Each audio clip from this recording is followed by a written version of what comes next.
জানাচ্ছি আমি সারা মেহজাবিন। প্রিয় দর্শক, খুবই দুঃখের সাথে বলতে হচ্ছে করোনা ভাইরাসে আক্রান্তের সংখ্যা যেমন বেড়েই চলেছে, মৃত্যুর হারও ততটাই বেড়ে চলেছে এবং সেবা দিতে গিয়ে একের পর এক আক্রান্ত হচ্ছেন আমাদের ফ্রন্টলাইন ফাইটার্স এবং পাশাপাশি আমরা দেখতে পাচ্ছি যে ত্রাণ নিয়ে অনেকেই কাজ করছেন, যদিও সেখানে সমন্বয়হীনতা এবং অনেক ধরনের অভিযোগের চিত্র উঠে আসছে। তারপরও দর্শক বলবো যে মহামারীতে সবাই সবার অবস্থান থেকে অবশ্যই কাজ করে যাচ্ছেন এবং এই নিয়ে আমাদের আজকে আলোচনার বিষয় করোনা ত্রাণ কার্যক্রম।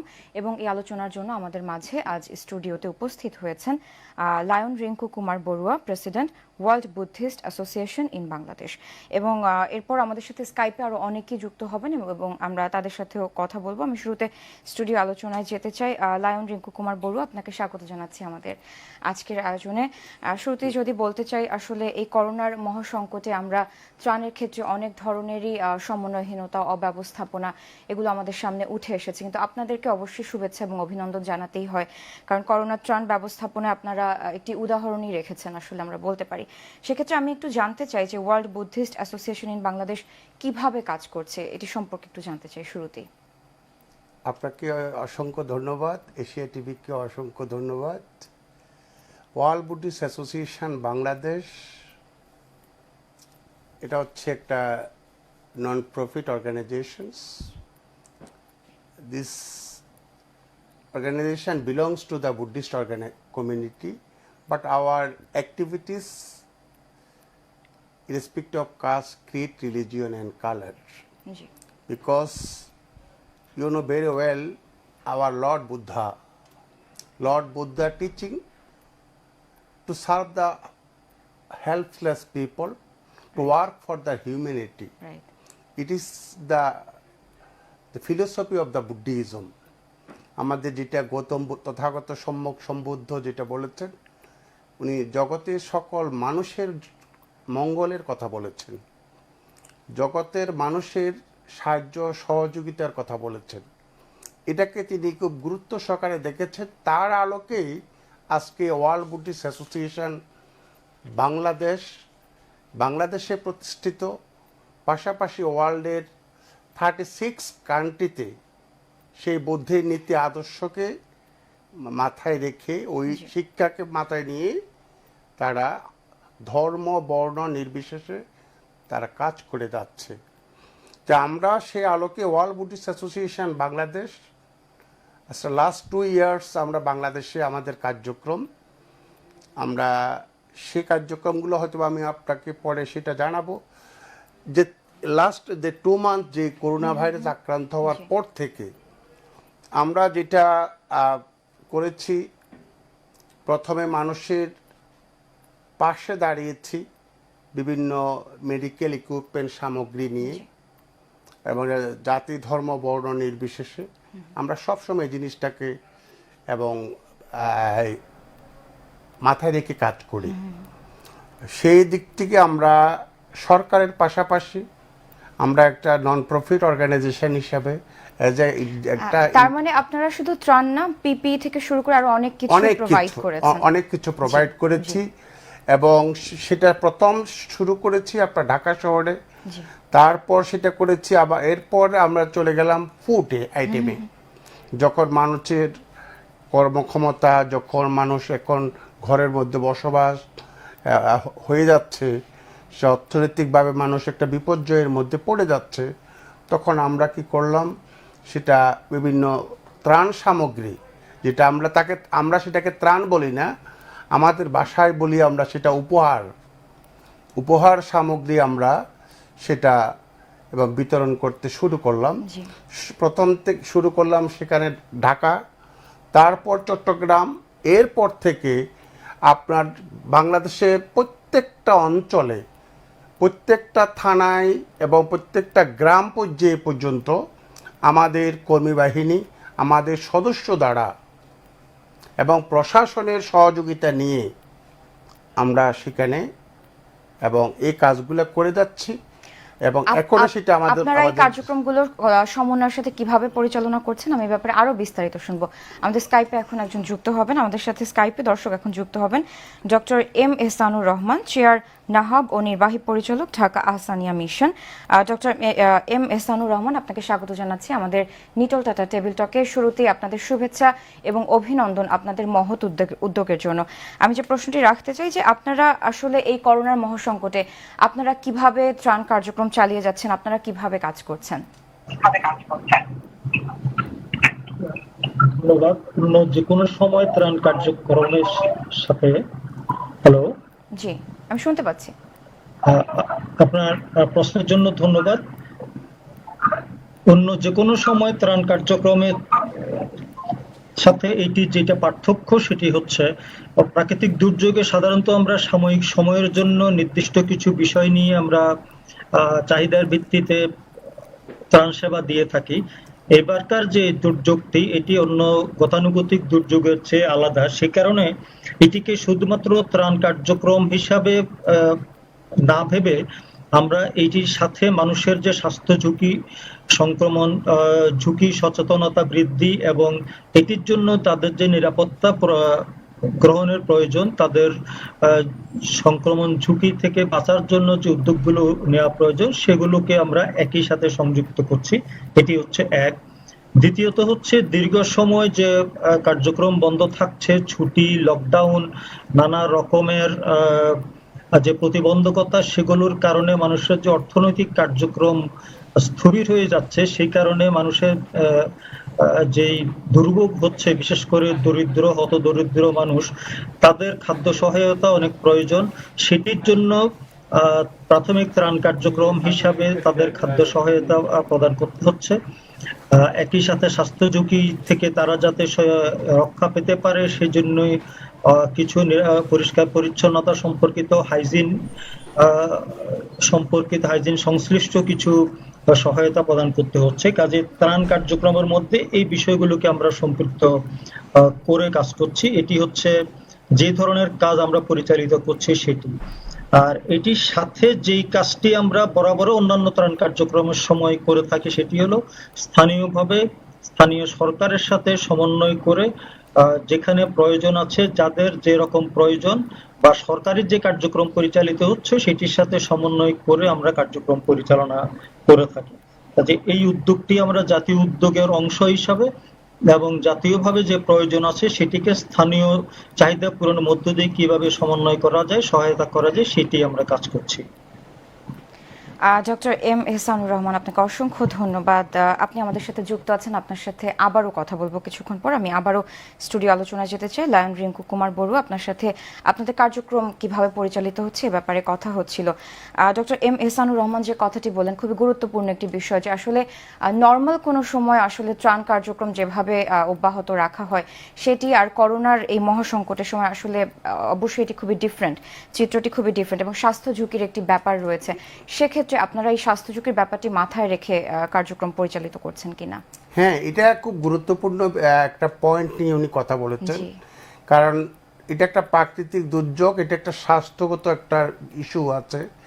আমরা যেটা করি, যেখানে হচ্ছে যে সমস্ত জায়গায় আমরা ত্রাণ অথবা উপহার দিয়ে থাকি সেখানে আমরা ফিজিক্যাল ডিস্টেন্সটা মেনটেন করি, যাতে এবং একটা মানুষের সাথে একটা মানুষ যাতে সম্পৃক্ত না থাকে।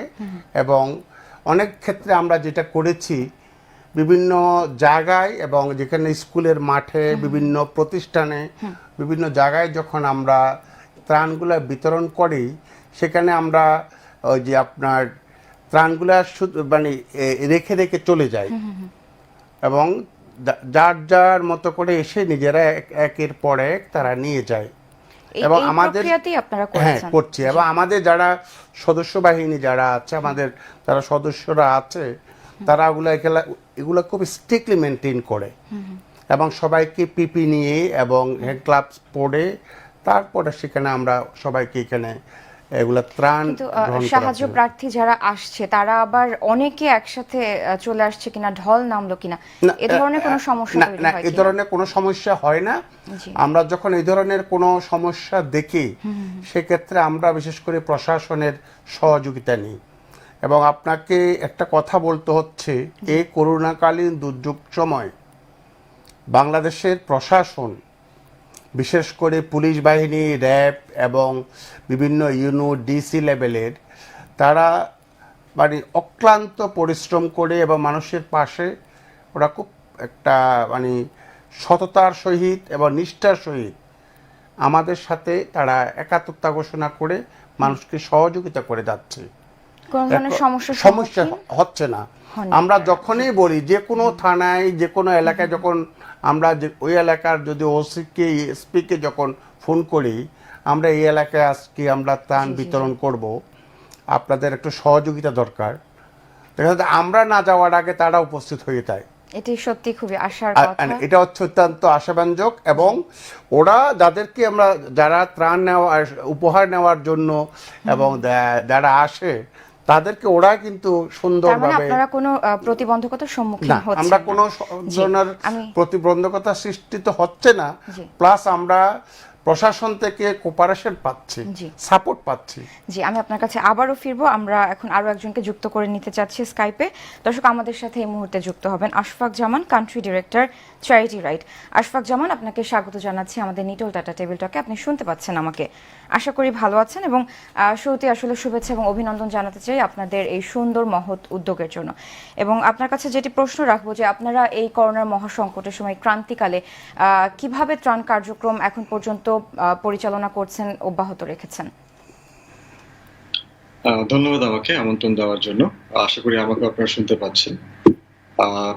আমি চ্যারিটি রাইট বাংলাদেশের কান্ট্রি হেড হিসেবে আছি, এবং আমরা মূলত এই করোনা ভাইরাসের আগেও আমাদের প্রকল্প ছিল, আমাদের প্রজেক্ট আছে। আমরা মেইনলি ফুড নিউট্রিশন নিয়ে কাজ করে থাকি বাচ্চাদের, এবং আমাদের ফ্রি স্কুল প্রজেক্টস আছে।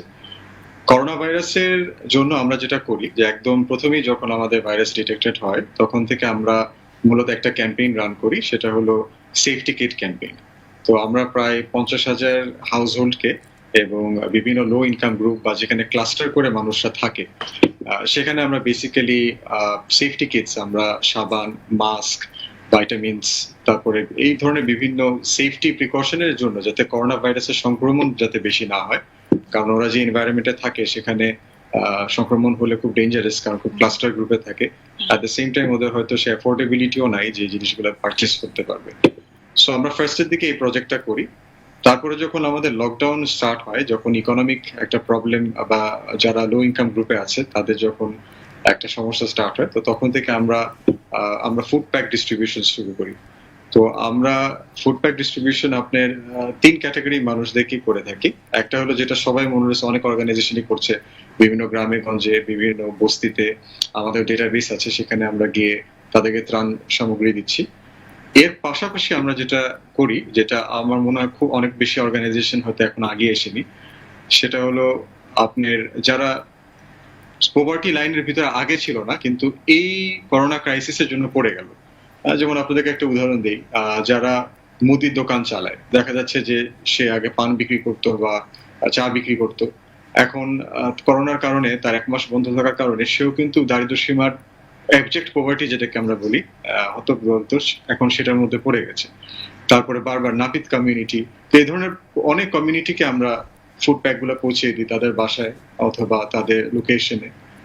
সেরকম আমাদের টোটাল বাংলাদেশে কার্যক্রমগুলো এখনো চলছে। ইভেন আজকেও আমাদের ময়মনসিংহে কিছু ডিস্ট্রিবিউশন হয়েছে, আগামীকালকেও হবে। প্রতিদিনই আমরা আমাদের ডেটাবেস নিয়ে, যেখানে আমরা খোঁজ পাচ্ছি যে এখানে একটা কমিউনিটি আছে যাদেরকে আমরা সাপোর্ট করতে পারি, আমাদের ত্রাণ নিয়ে সেখানে চলে যাচ্ছি।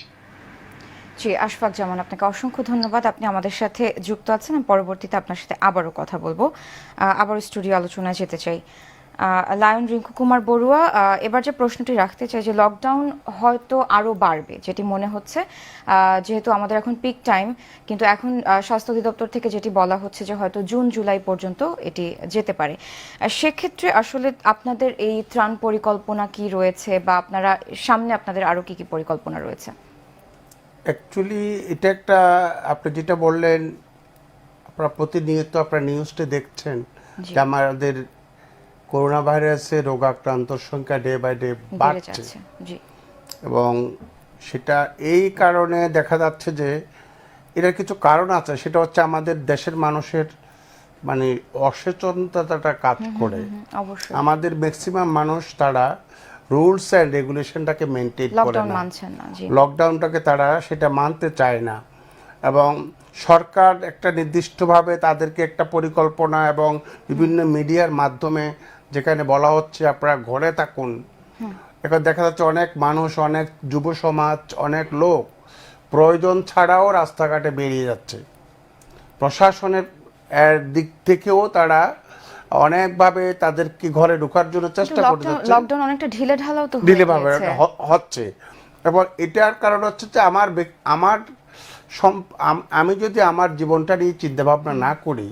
কিন্তু যদি এখানে আমি একটু পোশাক শ্রমিকদের কথা বলি, তাদের কিন্তু তারা যেখানে কাজ করছেন সেখানে কিন্তু স্পেসটি নেই। তারা যে স্বাস্থ্যবিধি মেনে দূরত্বটা রেখে, যে দূরত্ব রেখে কাজ করার কথা বলা হচ্ছে, সেই দূরত্বটা যে রেখে কাজ করবে সেই পরিস্থিতি নেই, সেই অবস্থায় নেই। হ্যাঁ, এটা আপনি ঠিকই বলছেন। অনেক গার্মেন্টসে ফ্যাক্টরিতে আমার নিজেরও যাওয়া হয়েছে, তারা যে নির্দিষ্ট একটা জায়গার মধ্যে অনেক লোকেরকে বসে কাজ করতে আপনারা কি হয়। সেক্ষেত্রে কোনো উদ্যোগ নিয়েছেন? হ্যাঁ, সেই ব্যাপারে এটা সরকারের উদ্যোগ নিচ্ছে, এবং বিজিএমই আছে, তারা বিসিসিআই আছে আমাদের, তারা এগুলা চিন্তা ভাবনা করে নিচ্ছে।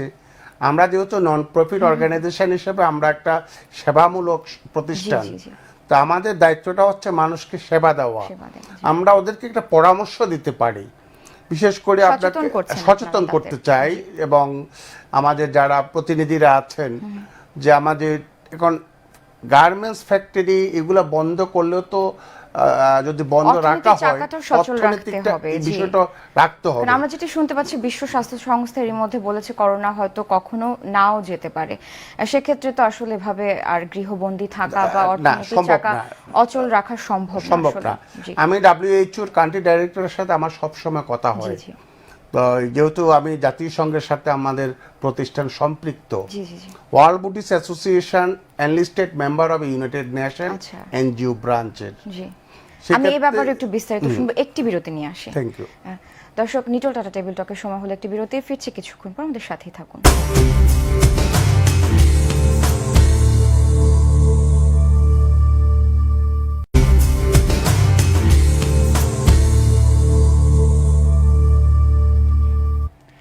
দর্শক, নিটল টাটা টেবিল টক আবার স্বাগত জানাচ্ছি। আমি সারা মেহজাবিন। আমাদের আজকের আলোচনার বিষয় করোনা ত্রাণ কার্যক্রম, এবং আমাদের সাথে স্টুডিওতে আজ উপস্থিত রয়েছেন লায়ন রিঙ্কু কুমার বড়ুয়া, তিনি president world Buddhist association in Bangladesh, এবং স্কাইপে আমাদের সাথে অনেকেই যুক্ত হচ্ছেন। আমি শুরুতে স্টুডিও আলোচনায় যাওয়ার আগে এই মুহূর্তে স্কাইপে যুক্ত করে নিতে চাই প্রকৌশলী মোহাম্মদ নাসির উদ্দিনকে, তিনি প্রতিষ্ঠাতা আলহাজ শামসুল হক ফাউন্ডেশন। প্রকৌশলী মোহাম্মদ নাসির উদ্দিন, আপনি আমাকে শুনতে পাচ্ছেন আশা করি। শুরুতেই শুভেচ্ছা এবং অভিনন্দন আপনাদের এই সুন্দর উদ্যোগের জন্য। এবং আপনারা, আমি যেমনটি জানি যে একটি ব্যতিক্রমী উদ্যোগ নিয়েছেন, যে যাদের হয়তো যারা সাহায্য প্রার্থী তারা হয়তো আপনাদেরকে নক করছেন এবং তারা তাদের ঘরে ঘরে আপনারা সাহায্য পৌঁছে দিচ্ছেন। তো এ ব্যাপারে আরো একটু জানতে চাই, আপনারা কিভাবে এই কার্যক্রম অব্যাহত রেখেছেন? আমি দুঃখিত, প্রশ্নটা আবার বলবেন, বুঝিনি। জি, আমি যেমনটি জানি যে আপনারা একটি ব্যতিক্রমী কার্যক্রম গ্রহণ করেছেন, সেটি হচ্ছে যে যারা হচ্ছে সাহায্য প্রার্থী তারা আপনাদের নক করলে আপনারা সাহায্য ঘরেই পৌঁছে দিচ্ছেন। সে ব্যাপারে এটি সম্পর্কে আরো একটু জানতে চাই, এবং আপনারা কিভাবে সমন্বয়ের সাথে এই ত্রাণ কার্যক্রম অব্যাহত রেখেছেন। অনেক ধন্যবাদ এশিয়ান টিভিকে। আসলে আপনি যে কথাটা বলেছেন, মানুষ যখন আমাদের কাছে সাহায্য চাই সেটা আমরা খুব সুন্দরভাবে ওনাদের বাসায় পৌঁছিয়ে দিই। তবে পৌঁছিয়ে দেওয়ার আগে আমরা কিছু কাজ করি। আমরা সাহায্য প্রার্থী সম্পর্কে তার সঠিক স্থান এবং সঠিক ব্যক্তি কিনা আমরা একটু নিজস্ব তথ্য আমরা যাচাই করে নিই। ওটা হচ্ছে আমাদের একটা মাত্র প্রজেক্ট, যেটা আমাদের হোম প্রজেক্ট, আমরা পৌঁছে দিচ্ছি মধ্যবিত্তদের জন্য। এর সাথে আমাদের অনেকগুলো কর্মসূচি আরো চলছে। বিশেষ করে এই সময় যে করোনা পরিস্থিতি আছে, এই করোনার সময়ে আমরা সে প্রথম থেকে আমরা করেছি কি, রাস্তার এক পাশে দাঁড়িয়ে কোনো ধরনের ত্রাণ না দিয়ে, কোনো স্টেশনে গিয়ে এলোপাতাড়ে ত্রাণ না দিয়ে আমরা করেছি কি, নির্দিষ্ট একটা এলাকা আমরা সিলেক্ট করে ফেলেছি। ওই এলাকার মধ্যে যে কটা পরিবার আছে, সেই পরিবারগুলোর মধ্যে অসহায় পরিবার যে কটা আছে ওটাকে আমরা আলাদা সিলেক্ট করেছি। সেই পরিবারের সদস্য সংখ্যা কজন আছে সেই ইনফরমেশন আমরা নিয়েছি, মোবাইল নাম্বার, আইডি নাম্বার সহ নিয়ে আমরা আলাদা লিস্টি করেছি, এবং এই পরিবারগুলোর জন্য আমরা পুরো মাস ব্যাপী যাতে খাদ্য সরবরাহ দিতে পারে এই জন্য একটা উদ্যোগ আমরা নিয়েছি। সেই অনুযায়ী প্রতি সপ্তাহে একটা পরিবারের জন্য যে সমস্ত খাবারগুলো দরকার আমরা পৌঁছে দিচ্ছি। তো এটা চলছে আমাদের যখন শুরু হয়েছে করোনা প্রথম থেকে, অর্থাৎ বর্তমান প্রায় 1.5 মাস ব্যাপী কর্মসূচি আমাদের চলছে। এবং আপনি যদি জেনে খুশি হবেন, এই কর্মসূচি শুধুমাত্র চট্টগ্রাম, যেটা আমাদের মূল এলাকা, এখানে সীমাবদ্ধ নয়। আমরা সম্প্রতি একই কর্মসূচি শুরু করেছি শুধু রংপুরের একদম সীমান্তবর্তী এলাকা কুড়িগ্রাম অঞ্চলে। যাত্রাপুরের এই কর্মসূচি আমাদের সাথে সহায়ক হয়েছিল লেটস ওয়ার্ক ফর বাংলাদেশ নামে আরো একটি সংস্থা। ওনাদের সহযোগিতা আল্লাহ সাফল্য ফাউন্ডেশনের তত্ত্বাবধানে আমরা প্রায় 200টা পরিবারের দায়িত্ব নিয়েছি। এবং সেই পরিবারগুলোর মধ্যে প্রথম ধাপের ইতিমধ্যে বিতরণ সম্পন্ন হয়েছে। আমরা আশা করছি আগামী 2-1 দিনের মধ্যে আরেকটা ফেজে বিতরণ সম্পন্ন করব। কুড়িগ্রাম এলাকার মধ্যে এক একটা পরিবার পাবে প্রায় 64 কিলো 64 কেজি, যাতে একটা পরিবার 1 মাসে তার খাওয়া, ইফতারি, রমজান এগুলোর কোনো ধরনের চিন্তাগ্রস্ত হতে না হয়। জি, মোহাম্মদ নাসির উদ্দিন, আপনাকে অসংখ্য ধন্যবাদ আমাদের সাথে যুক্ত হওয়ার জন্য। আমি আবার স্টুডিও আলোচনা যেতে চাই। লায়ন রিঙ্কু কুমার বড়ুয়া, আপনি যে কথাটি বলছিলেন যে ওয়ার্ল্ড বুদ্ধিস্ট অ্যাসোসিয়েশন ইন বাংলাদেশের সাথে WHO একসাথে মিলে একটি কাজ করছে, সেটির ব্যাপারে যদি বলতেন। না, আমরা তো আমাদের ওয়ার্ল্ড বুদ্ধিস্ট অ্যাসোসিয়েশন ইউনাইটেড নেশনসের এনজিও ব্রাঞ্চের এনলিস্টেড মেম্বার। তো সেই সাথে যেহেতু জাতিসংঘের সাথে আমাদের একটা সম্পৃক্ততা আছে, এবং সেই সুবাদে এবং WHO এবং জাতিসংঘের যে সমস্ত প্রতিষ্ঠান বাংলাদেশে আছে সবার সাথে আমাদের একটা সুসম্পর্ক, একটা কানেক্টিভিটি আছে। এগুলা নিয়ে তখন এই যে করোনাকালীন সময় এই সমস্ত বিষয় নিয়ে অনেক সময় আমাদের যে আলাপ আলোচনাগুলো হয়, তো সেগুলোর মধ্যে আমরা যেটা দেখি, যেটা WHO বলতেছে এটা বাংলাদেশে যে একটা এমন একটা অবস্থা সৃষ্টি হবে যেটা ইতালিকে অনেক সময় অতিক্রম করে যেতে পারে। এবং এটা কি এখন বলছে? না, এটা আগেও বলছিল। তো সেই সুবাদে ওনাদের যে ডায়লগটা ছিল সেটা কিন্তু বাংলাদেশের সেই রূপটা এখনো নেয়নি। আমরা আশা করছি সেই রূপটি নেবে না। এটা আমরা আশা করি এই ধরনের না হোক, এবং আশা করি হবে না।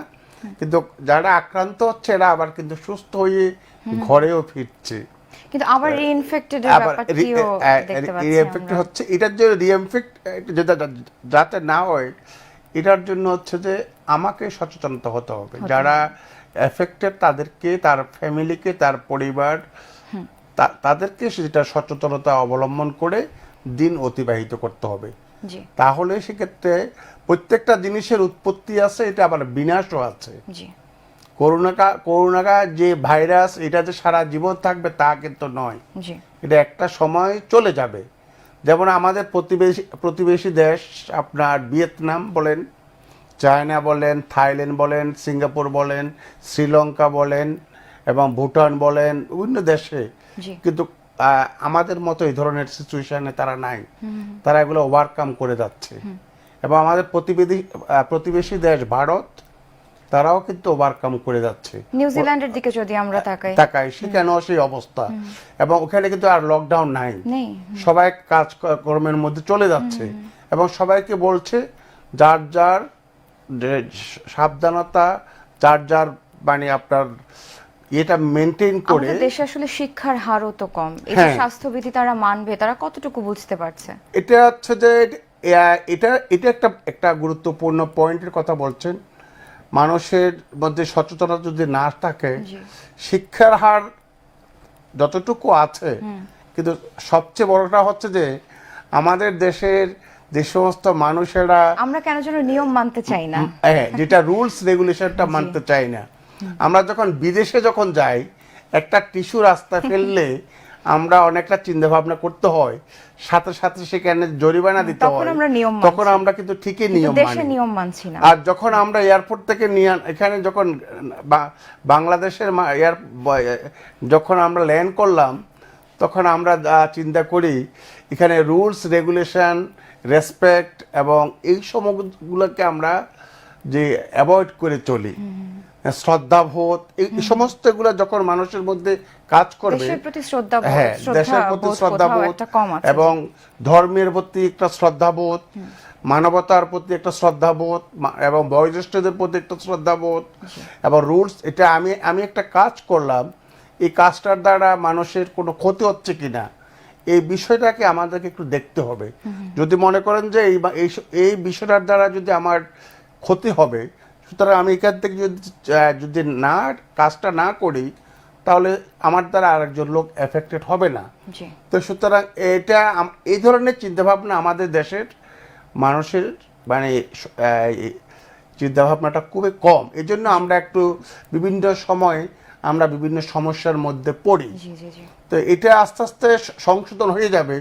আসলে স্বাধীনতার পর থেকে বাংলাদেশের অবস্থা ছিল এক ধরনের, এখন দীর্ঘ 40-42 বছর পর এখন অর্থনৈতিক অবস্থা, শিক্ষার অবস্থা, উন্নয়নের অনেক চিত্র দেখতে পাচ্ছি, চিত্র আমরা চলে আসছে। জি, লায়ন রিঙ্কু কুমার বড়ু, এবার যদি একটু অন্যরকম প্রসঙ্গে যেতে চাই, যেমন আমরা কিন্তু দেখতে পাচ্ছি মাননীয় প্রধানমন্ত্রী শেখ হাসিনা এর মধ্যে যে 2500 টাকার উপহার, ঈদ উপহার দিচ্ছেন, ঘোষণা করেছেন এবং সবাই অনেকেই পাচ্ছে। সেক্ষেত্রে আমরা যেমনটি দেখছি যে সরকারি সহায়তা কিন্তু অনেক ধরনের অনিয়ম, তালিকায় গড়মিল, যেমন 300 জনের বিপরীতে আমরা দেখতে পাচ্ছি 4টি মাত্র মোবাইল নম্বর, এবং বিত্তশালী পরিবার সেখান থেকেও দেখা যাচ্ছে সব সদস্যদের নাম হচ্ছে তালিকায়, তাদের নামও অন্তর্ভুক্ত করা হচ্ছে। এ ধরনের অনেক ধরনের অনিয়ম অভিযোগ আমরা পাচ্ছি, দেখছি, প্রতিদিনই উঠে আসছে গণমাধ্যমে। সেক্ষেত্রে আপনারা যে এত সমন্বয়ের সাথে কাজ করে আসছেন, আসলে ডিফারেন্সটা কোথায়? কেন মানে এই যে সরকারি যে সহায়তা, সেখানে কেন এই ধরনের সমস্যা হচ্ছে? আমি এই প্রশ্নটির উত্তর নিব একটি বিরতির পর। দর্শক, নিটল টাটা টেবিল টকের সময় হলো আরও একটি বিরতি, ফিরছে কিছুক্ষণ পর, আমাদের সাথেই থাকুন।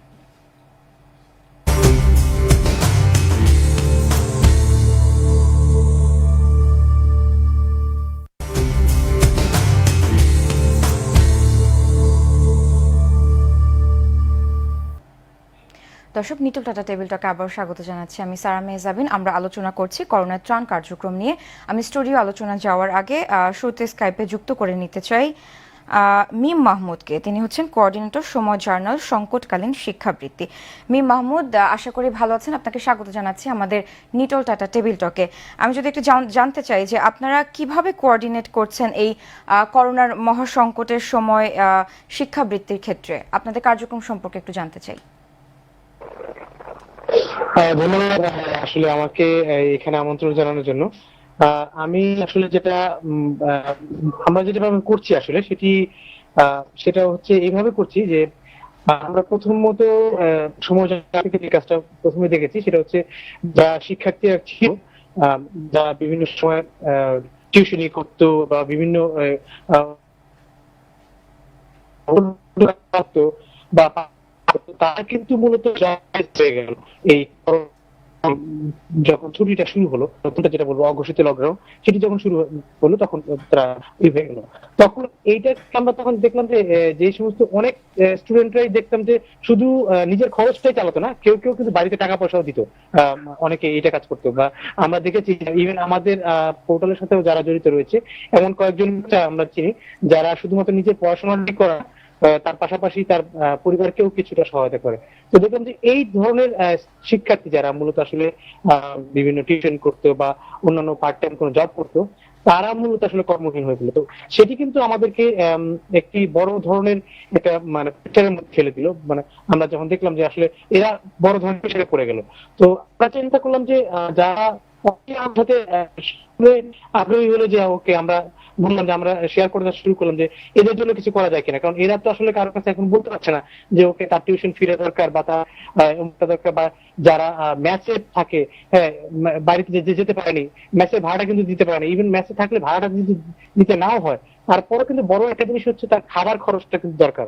মানে সে এই মাসের উপরে হয়ে গেল, তারা কিন্তু কি খাবে? আমরা শেষ পর্যন্ত আমরা এরকম প্রতিবেদনও কিন্তু আমরা আমাদের দেখেছি যে আলু এবং ভর্তা খেয়ে শুধুমাত্র ডাল আলু ভাত খেয়ে কিন্তু তারা বেঁচে আছে, এরকম দেখেছি।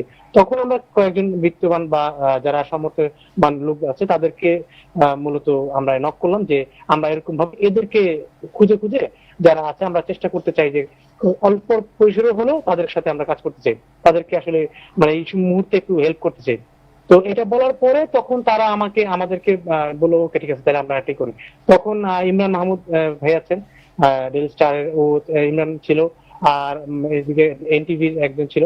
তো সব মিলে আমরা চিন্তা করলাম যে ওকে আমাদের এই প্ল্যাটফর্মটাকে ব্যবহার করে, সময় জানলাম যেহেতু প্ল্যাটফর্মটা ব্যবহার করছি, সময় জানার প্ল্যাটফর্মটা ব্যবহার করে মূলত আমরা সবাইকে ডাকলাম। আমরা আমাদের যারা প্রতিনিধি রয়েছে, বিশ্ববিদ্যালয় লেভেলে যারা বিশ্ববিদ্যালয় প্রতিনিধি যারা রয়েছে, তাদেরকে মূলত ইনক্লুড করলাম। ইনক্লুড করে সবগুলো বিশ্ববিদ্যালয় এরকম যারা যারা রয়েছে, যারা খুব নিডি, কিন্তু একেবারে নিডি ধরনের স্টুডেন্ট, যারা শুধু এটার উপরে যারা বেঁচে ছিল, আসলে যারা বাড়ি থেকে তো টাকা পয়সা আনতোই না, উল্টা তাদের কাছ থেকে বাড়ি, তাদেরকেই মূলত প্রথম ধাপে আমরা কিছু সহায়তা দিলাম।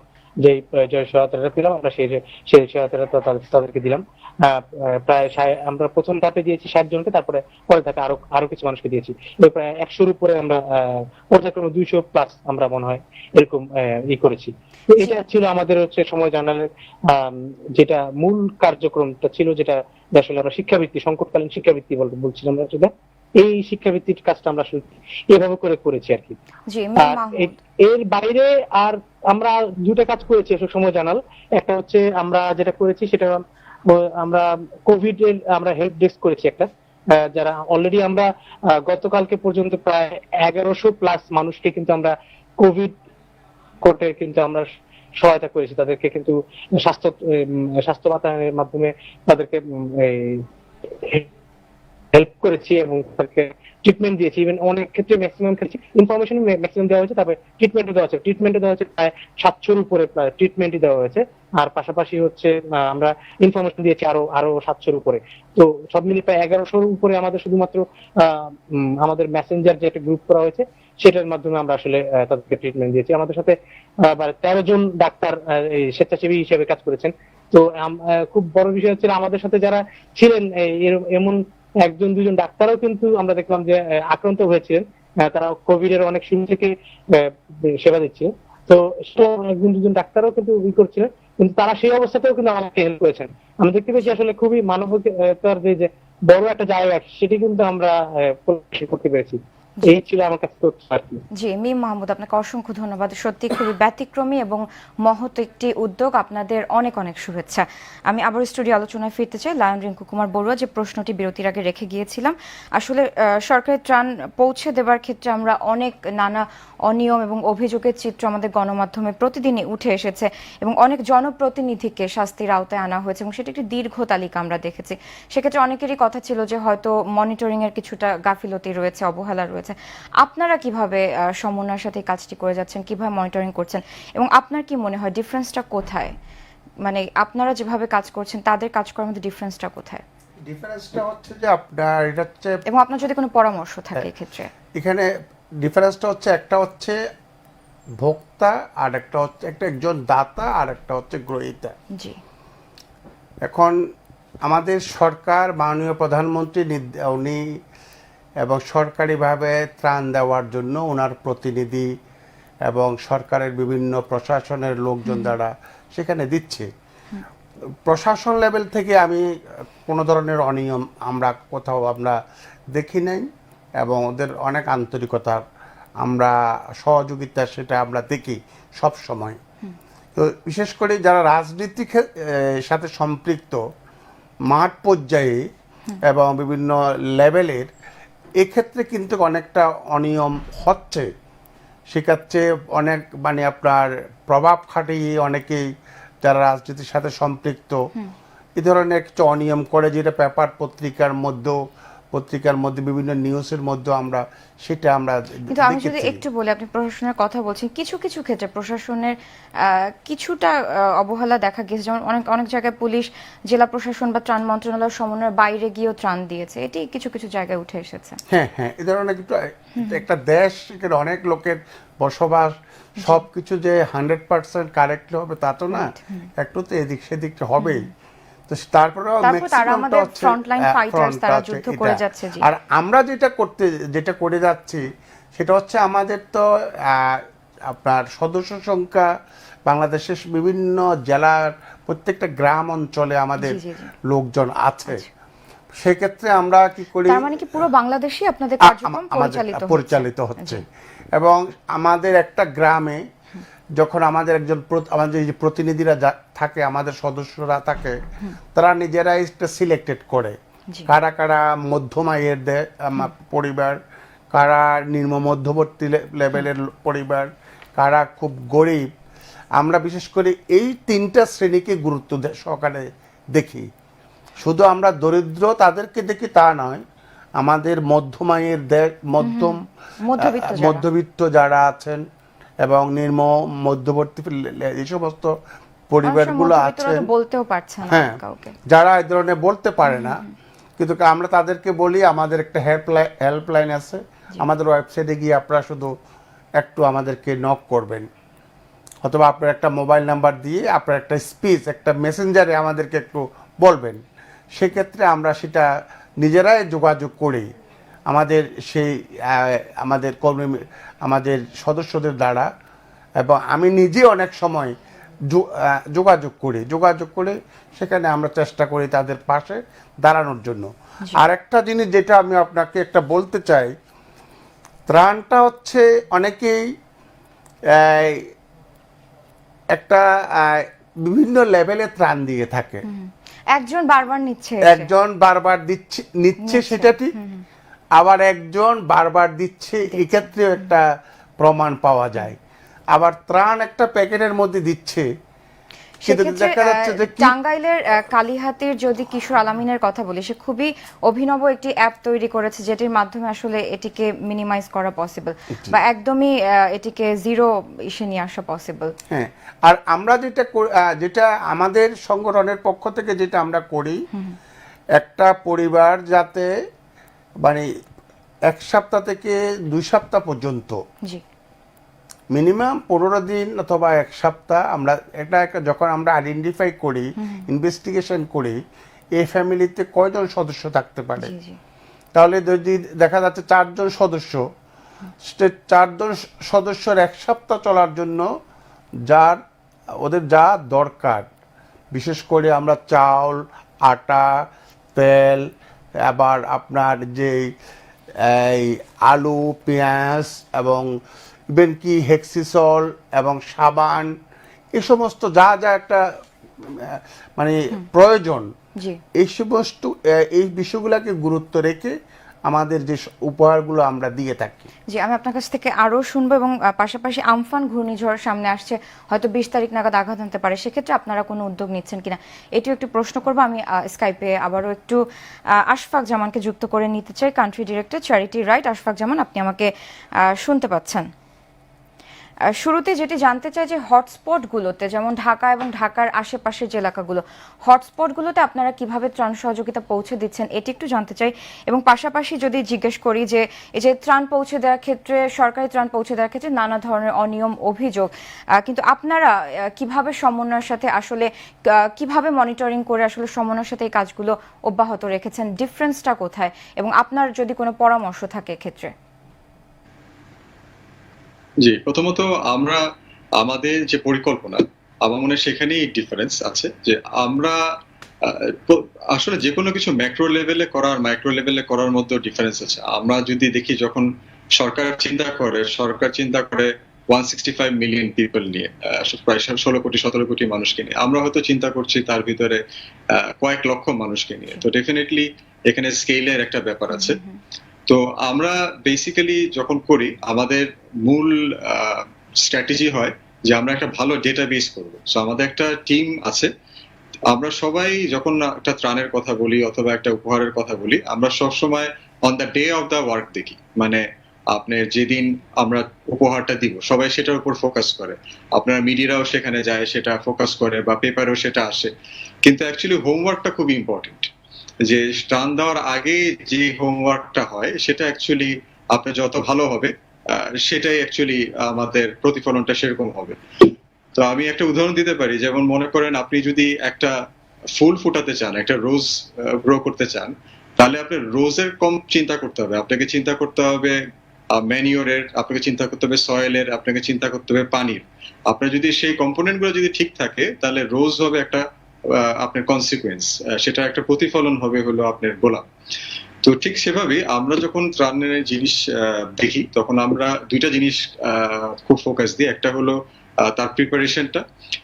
সো প্রিপারেশনের জন্য আমরা যেটা করি, আমরা বিভিন্ন জায়গায় আগে নিড অ্যানালাইসিসটা করি, যে সেখানে আসলে ত্রাণের কতটুকু দরকার আছে, কারা পেয়েছে, ওখানে কি আর অন্য কোনো অর্গানাইজেশন কাজ করছে, যে ফ্যামিলি গুলাকে আমরা দিতে চাই তাদের অ্যাকচুয়াল অবস্থাটা কি। সো আমাদের যারা ভলেন্টিয়ার্স আছে এবং টিম মেম্বার্স আছে তারা আগে সেখানে যায়, সেখানে গিয়ে তারা সার্ভে করে। আমাদের একটা সার্ভে শিট আছে, ফর্ম আছে, আমরা যাচাই বাছাই করি, আমরা বের করার চেষ্টা করি যে আসলে এখানে কতগুলা ফ্যামিলি আছে বা কতগুলা মানুষ আছে যাদের ত্রাণের তারা যোগ্য বা ত্রাণ তাদের দরকার বা উপহার তাদের দরকার। এরপরে আমরা যেটা করি, আমাদের একটা ফিলসফি হলো, আমার মনে হয় এখানেও এই ফিলসফিটা হয়তো আমাদের অন্য ম্যানেজমেন্টরাও অ্যাডপ্ট করতে পারে। আমরা যেটা সবসময় মনে করি যে it is not what we believe is right, it is what they need, যে অ্যাকচুয়ালি তাদের কি দরকার। আমরা আমাদের দৃষ্টিকোণ থেকে যখন একটা জিনিস চিন্তা করি অনেক সময় সেটা বাস্তবতার বিপরীত। আমি সরকারের উদাহরণ, আমি একটা ইন্টারন্যাশনাল এনজিওর নাম বলবো না, বাট আমি বলতে পারি যে তারা দেখা যাচ্ছে যে লো ইনকাম গ্রুপ বা বস্তির ভিতরে সেখানে ডাইপার দিচ্ছে বাচ্চাদের, কিন্তু অ্যাকচুয়ালি দেখা যাচ্ছে যে আপনি যখন সেখানে ডাইপার দিচ্ছেন, পরের দিন যখন যাচ্ছেন আপনি দেখবেন সে ডাইপার দিয়ে মানুষ খেলাধুলা করছে, সে ডাইপারকে পিলো হিসাবে ইউজ করছে, কিন্তু ডাইপার যে কারণে দেওয়া সেই ইউজ বাদে বাকি সব ইউজ হচ্ছে। তার মানে এটা নিড অ্যানালিসিসটা হয়নি। হয়তো ওনারা বিদেশে বসে মনে করেছেন যে এই ডাইপারটা তাদের বাচ্চারা পড়ে, সো আমাদের ওরাও পড়বেন বা গুরুত্বপূর্ণ, কিন্তু অ্যাকচুয়ালি কিন্তু ফিল্ড রিয়ালিটি সেটা না। সো আমাদের স্ট্র্যাটেজি হয় অলওয়েজ হোয়াট দে নিড। এক একটা কমিউনিটি, এক একটা পাড়া, এক একটা জেলার এক এক রকম রিকোয়ারমেন্ট থাকে, ইভেন তাদের ফুড হ্যাবিটও ডিফারেন্ট থাকে। আপনি রংপুরের মানুষ যেটা খায়, ঢাকার মানুষ, বা বিভিন্ন একটা অ্যাসপেক্ট থাকে। তো আমরা এই দুইটা জিনিস, আমরা নিড অ্যানালাইসিস এবং আমরা হলো আমাদের স্ট্র্যাটেজির মধ্যে আমরা আগে দেখি যে কারা অ্যাকচুয়ালি এলিজিবিলিটি ক্রাইটেরিয়া, এই দুইটা আমরা খুব প্রিপারেশন গুলো খুব শক্তভাবে নেই। আমাদের 30 to 40% অফ দ্য ফিল্ড, আমাদের একটা ত্রাণের এফোর্ট বা একটা গিফটের এফোর্ট যায় হলো এই আপনার on the day of the ডেলিভারির আগে। আশফাক জামান, আপনাকে অসংখ্য ধন্যবাদ আমাদের সাথে এতক্ষণ যুক্ত থাকার জন্য। আবারও অনেক অনেক অভিনন্দন আপনাদের মহৎ উদ্যোগের জন্য। আমি আবারও স্টুডিও আলোচনায় ফিরতে চাই। লায়ন রিঙ্কু কুমার বড়ুয়া, আপনার কাছে যে প্রশ্নটি রাখতে চাই, যে প্রশ্নটি রেখে গিয়েছিলাম সেটির উত্তর নিব। পাশাপাশি আশফাক জামান যে কথাটি বললেন যে নিড অ্যানালাইসিস করে আসলে এই কার্যক্রমগুলো পরিচালিত করা, আপনারা কি এই নিড অ্যানালাইসিস করে কার্যক্রমগুলো পরিচালিত করছেন কিনা এটি একটু জানতে চাই। এবং পাশাপাশি হটস্পটগুলোতে আসলে ত্রাণ পৌঁছে দেওয়ার ক্ষেত্রে আপনারা কি কি ধরনের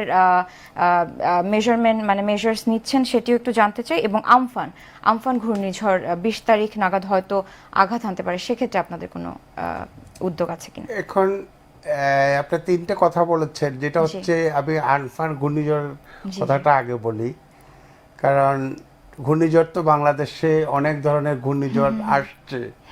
এখন নতুন নতুন নামে অনেক ঘূর্ণিঝড় আমরা দেখেছি।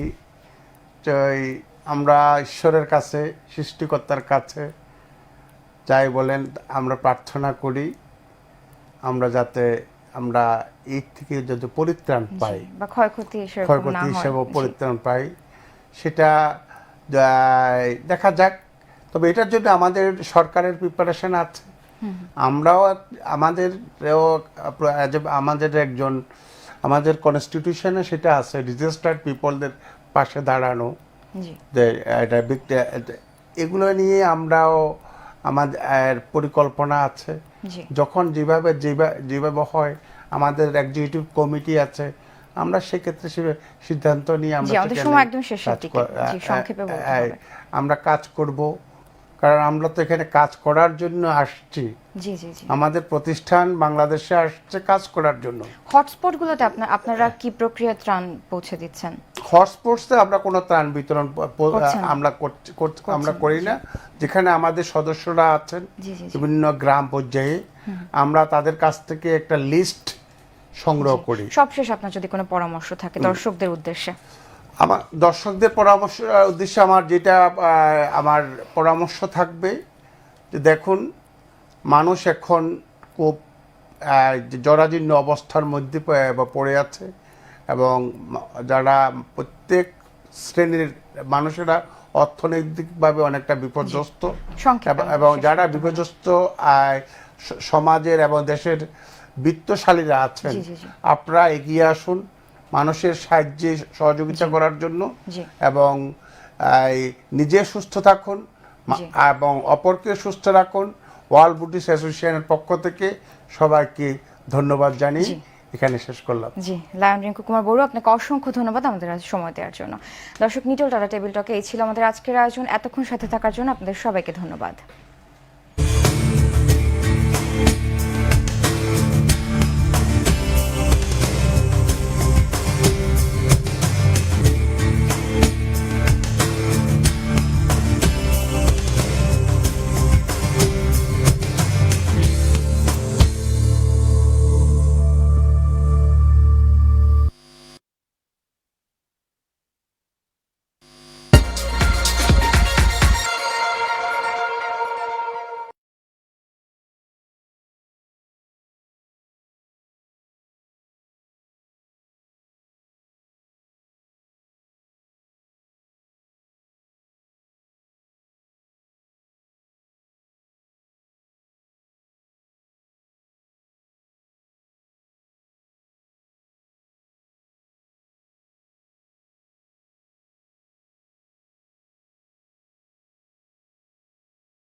এর উপায় কি?